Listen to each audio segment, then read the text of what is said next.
Hi folks, and welcome to another jam-packed episode. In today's episode, we are going to tie up some loose ends. So we're going to see some projects that ended not so well being corrected. We're also going to see whether the TS520, which I managed to smoke, comes back to life. And if you stick around, we're going to see some of the fantastic stuff that's arrived in the mail.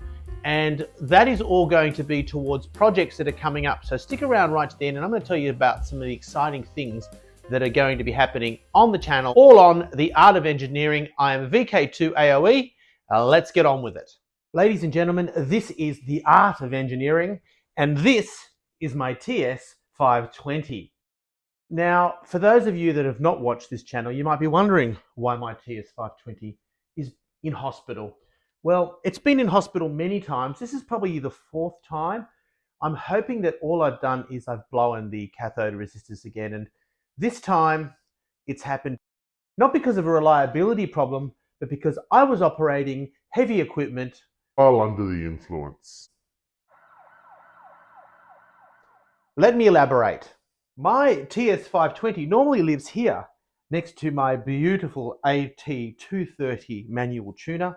I was monitoring my SDR Air Spy and tuning around the bands, and we're having a look on the 80 meter band. I was listening on the loop on the ground antenna, which I've done a video on. And this is all happening via my Magic Box antenna selector. There's a video on my YouTube channel about this as well, but we can switch between rigs on this side and antennas on this side, 6x6. We fired up the TS520, which was over here. And on my bench, I'm going to show you my keys. I have two beautiful high mount keys. This one here, which is just a gorgeous piece of engineering. It's got a marble base. I can't remember what I paid for it, but it was a steal. And this is the first high mount that I got through Japan.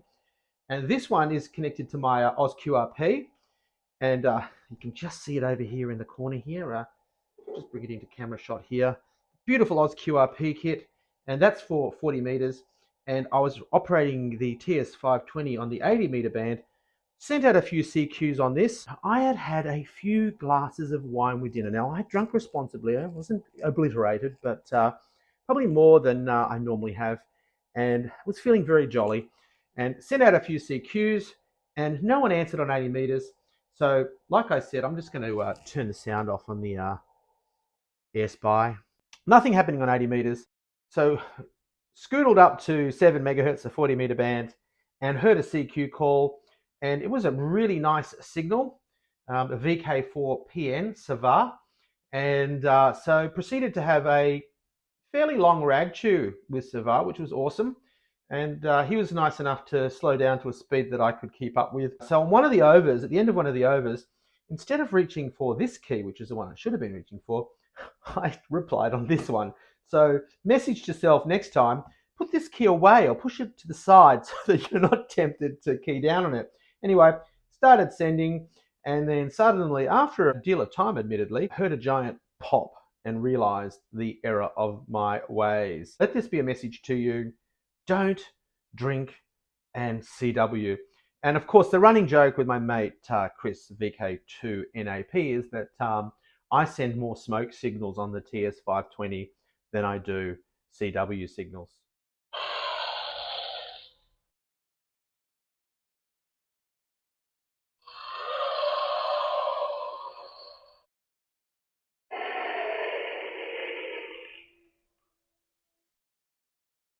So the plan now is I have got myself some metal film resistors. I need 10 ohms in there at a watt. I've managed to find 20 ohm 0.5, so we'll parallel them up to get to the necessary value of ohms, which is 10 ohms. And we'll pop those resistors back in here.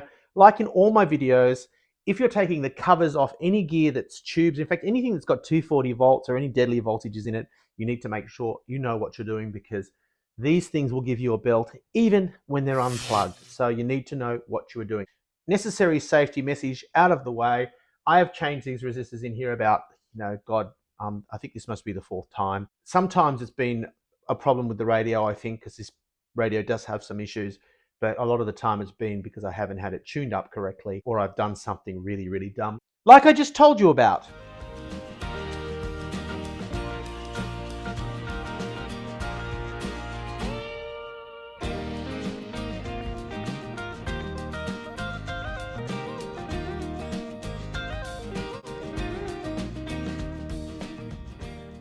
Well, we've got the covers back on. Let's see if we've wrecked anything. Now, it obviously wasn't dead completely. So we're still where we were. I'm going to get the dummy load in a leak-free state, get the mineral oil in there. I know that that dummy load's good to 100 watts. I've already tested it. I reckon it'd probably be okay for 200, but don't quote me on that. But for all my purposes, I'm not going over 100 watts. And most of the time, I'd say like 95% of the time, I'm a QRP. So I'm not going to be operating at QRO volume. I also went to J-Car, which is probably not the cheapest place to go and buy these, but I had a few bonus points, so $10 worth of credit. So I splurged on some, these are PL259 to BNC connectors, and they are going to go on the back of the antenna tuner, which has the old school PL259s on the back. And we are going to connect our dummy load to the back of the tuner so I can flick over to dummy load, and any transmitter I'm operating through the Magic Box will be directed straight to that dummy load, and we won't blow the finals on it. So if I can manage to transmit with the correct key from now on, note to dummies, don't use the wrong key, we should be fine. Fingers crossed my TS520 isn't completely trash. Now in the last episode of The Art of Engineering, we built this beautiful dummy load, and I was enamored with this tin to put it in. Unfortunately, the tin was designed to hold loose leaf tea. Obviously, probably not watertight. So something to learn for new players is if you're going to make one of these cantenas that's got the oil in it, the mineral oil, make sure the thing's waterproof. We found another tin. I'm going to swap this into that tin, and we're going to utilize this dummy load to test to see whether my repairs have repaired the problem. So these are you can see these blue cathode resistors here, 10 ohms, 220 ohms in parallel. Fingers crossed that that's the only problem.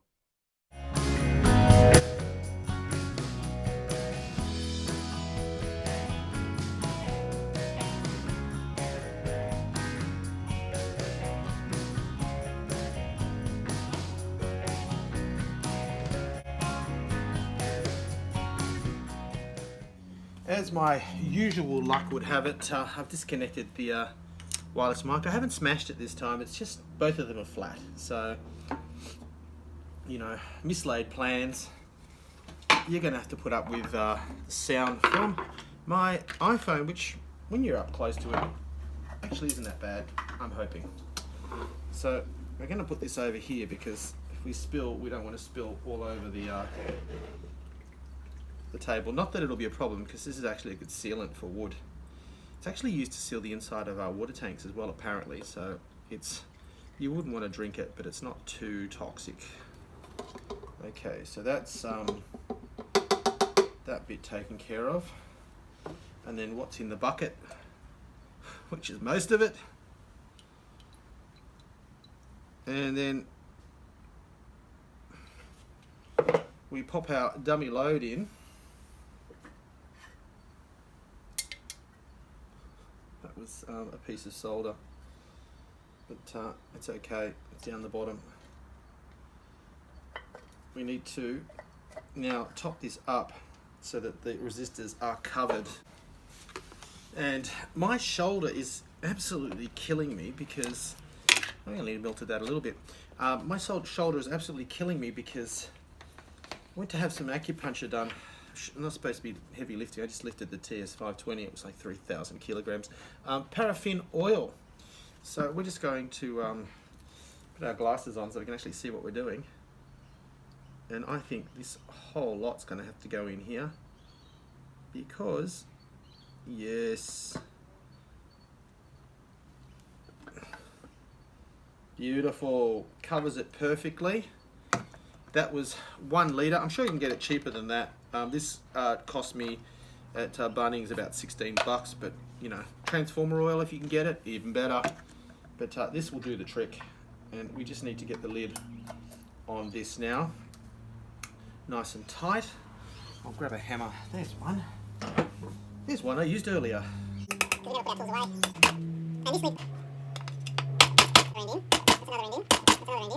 And out. Yay! Some does leak out of the top, which we knew that would happen around the BNC. But, you know, that's probably a good thing. I am thinking that as the oil heats up, you do want this thing to be able to breathe a little bit. Hermetically sealed might not be the best solution. And we are going to leave it in the bucket once we clean the bucket out. Just avoid any problems if it does decide it wants to drop its guts. Let's do an ohms check on this, make sure it's still continuous, and we'll go from there. Now, this is my trusty or very untrusty ohm meter. It usually measures about an ohm, I think, when you're doing short circuit on it. This is measuring about a half a ohm. So we should get 50.5 ohms should this be the correct ohms. And there you have it, folks. I hope you can see that. 50.1 or so. So yeah, success. We have a 50 ohm dummy load. I will clean the bucket out. We'll put the bucket underneath the bench and pop the dummy load in it with the patch cord that I've made, and we are going to fire up the TS520. Okay folks, it's time to get the dummy load into its permanent home, which will be under the bench here, and we'll run the lead up onto the dummy load position on the back of this ATU. And from now on, whenever I select a rig here on the Magic Box, if I've got it on antenna 1 position, I can go through to whatever antenna I've selected over here on the antenna selection on the Magic Box, or if I want to go dummy load, flick it down to dummy load, and we're safely going into a 50 ohm load. Let's get it connected and let's see whether the TS520 lives another day.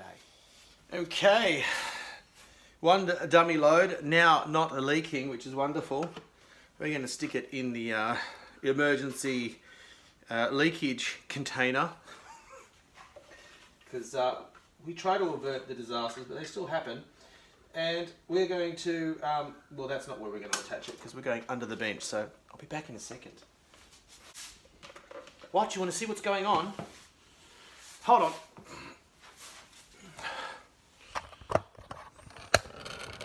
Take me with you. Let's plug her in. Beep. And that's just going to live down here. And we'll plug the tuner in. We've already got our adapter on the back, so we can just plug the PL259 straight in. And we switch the dummy. Let's get the Magic Box switched on. So switch on our power supply. Let's switch on our TS520. I need to write all this stuff down. It goes 40 meters, 80 meters, and then the TS520. But we'll know because when we select the rig on here, you'll hear the noise go up. If you're on antenna 1. There it is there. So the TS520 is position 3. Like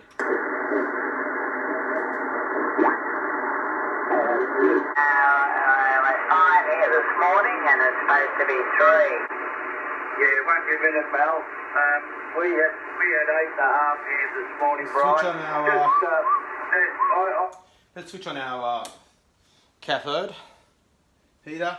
We're going to plop that down to the dummy load and give it a little while to warm up, and then we'll give it a crack. Let us now, we've got it selected dummy load. We know we're on the right position on the Magic Box. So we're going to see if we've got any output power first of all. So we'll have it in forward position, 20 watts, it's in tune. All this is looking like it's the position that it needs to be. And we have it in ALC position for this frequency. And let's see if we get any power. And yes, we do. And it's yes, peaking nicely. So that's a good sign. Let's pop it down to, actually let's make sure that we're not getting reflected power in case the thing's just going to nothing, which I know it isn't, but we'll check it anyway. So now we'll put it to reflected, 0 reflected. Yep, forward power's there. That's all looking good. Let's dip the plate.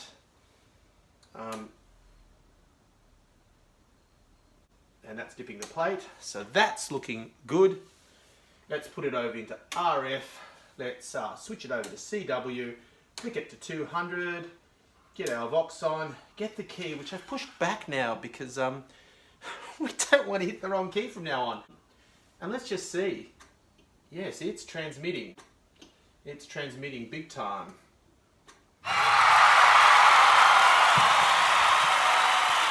Let's take a look at all the fun stuff that we have coming up on the channel. We have a pile of stuff coming up, and I always like to keep lots of things ready to go. It means that depending on my mood, I can pursue something that's really technical or something that's a little bit easier. Now, this is a project that I can probably smash out in a weekend. This is going to be a field strength meter, and this comes care of Drew Diamond, a VK3XU's brilliant series of books, Projects for the Radio Amateur. It's an old school field strength meter, and I'm going to have a lot of fun with that when I build that. It's got a panel meter on it, and it's going to be a lot of fun to build. So that's coming up. Also, I'm going to have a foray into outer space. I'm going to create my own Earth orbiting object that hopefully won't get shot down by the Chinese or the American military. And that will be in the form of a high altitude balloon. Now, this is the transponder care of QRP Labs, and I will be making some hydrogen, and that's going to be a fun chemical experiment in the backyard. And we're going to make a high altitude balloon and hopefully launch this. It's got a 20-meter Whisper transponder on it. And I've just got to get the solar panels and the capacitors and whatnot that I need to actually build the transponder. But this is the main part of it. It's going to happen, folks. It's just a matter of when. We have here something for a receive-only antenna that I am working on. This is most likely going to be the next thing that I do. It's a broadband amplifier for a receive-only antenna that I'm going to be building. It's going to be a loop-type antenna. It's going to be a lot of fun. That is a mini-kits amplifier. Got some surface mount devices on it, so I'm going to have to do a little bit of surface mount work as well, so that should be fun. That's coming up. Now this is really going to be a lot of fun, and it is, let's pop the lid on this. It's QRP Labs once again. I have bought myself a QCX Plus for the 160 meter band, and I'm going to be converting my end-fed half wave for 80 meters into a type of antenna that will receive on 1.8 megahertz by bypassing the UNUN and making it a quarter wavelength at 160 meters. Probably just as excited about this as I was about the QCX Plus. And that's this little thing here. Now, believe it or not, this is called the Prog Rock, and it's about 18 bucks. And what it is it's a SI 3551A clock chip on a piece of circuit board that's probably the size of, well, it's the size of a crystal. And it's called the Prog Rock because it's essentially a programmable crystal. So you can store a number of frequencies on this thing, and I'm planning on playing around with that with some crystal controlled rigs, and maybe even building a project that allows me to use this as a crystal replacement and also as a channelized VFO. So lots of fun coming up on that build. Stay tuned for that because I've already been dreaming about ideas for that one. We also have this box of goodies here. Now, I'm not going to go through this box again. I have done in a previous video. Just absolutely jam-packed with stuff to build DDS VFOs. So when the mood strikes, DDS VFOs are going to be happening. This is another mini kits filter that's going to be the output low-pass filter on a very, very simple double sideband or single sideband voice rig that's going to be an ugly build for 80 meters.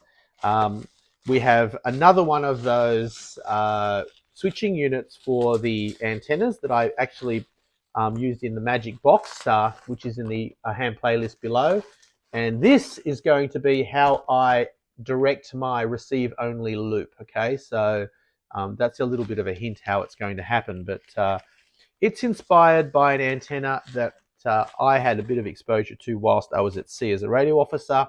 And finally, the OzQRP MST 14 megahertz 20 meter rig for CW and SSB. That's also going to be built as a kit. And as you can see, too much stuff to do. Speaking of DDS VFOs, I did start playing around with just that thing, and it's the start of one here. So we are, playing around all the time. Really, the biggest problem up until now has been time, but I try to get you a video every week. And that's for you, and it's also for me because it's for my sanity. Still here. Well, that's fantastic. Thank you for sticking around right to the end of the video. I know it was quite a long one. Just as a little aside, the dummy load, I did put it on the Nano VNA and I tested it from 0 to 500 megahertz, which is being very optimistic. It got to an SWR of 2 at around 60 megahertz. So up to the 6 meter band, it would be a very usable dummy load. Now that was with a 2 meter piece of coax of rather dubious quality as well. So I imagine if I shortened up that length of coax, I could probably go a little bit higher than that. But it's more than good enough for the HF band and for the purpose of this being put towards. I hope you've enjoyed this little foray into my adventures in home brewing. I really do like to show you everything that happens because I don't want you to think that home brewing is a walk in the park as such. It takes a lot of planning. There will be a lot of stuff-ups, but along the way those stuff-ups teach you things, and the adventure also leads you down lots and lots of different little rabbit holes that make the hobby so much more satisfying and so much more interesting. And it's really great to have an operating position that you're emotionally invested in, that you spend a lot of time developing, and that you're intimately understanding of, so that when things do go wrong, it's not a really big deal. Another good thing about operating QRP home brew gear is that you're not afraid to open it up and have a play with it, which you usually won't want to do with gear that's cost you thousands of dollars and that is under warranty. Hope you've enjoyed the video, and I will see you in the next episode of The Art of Engineering 73.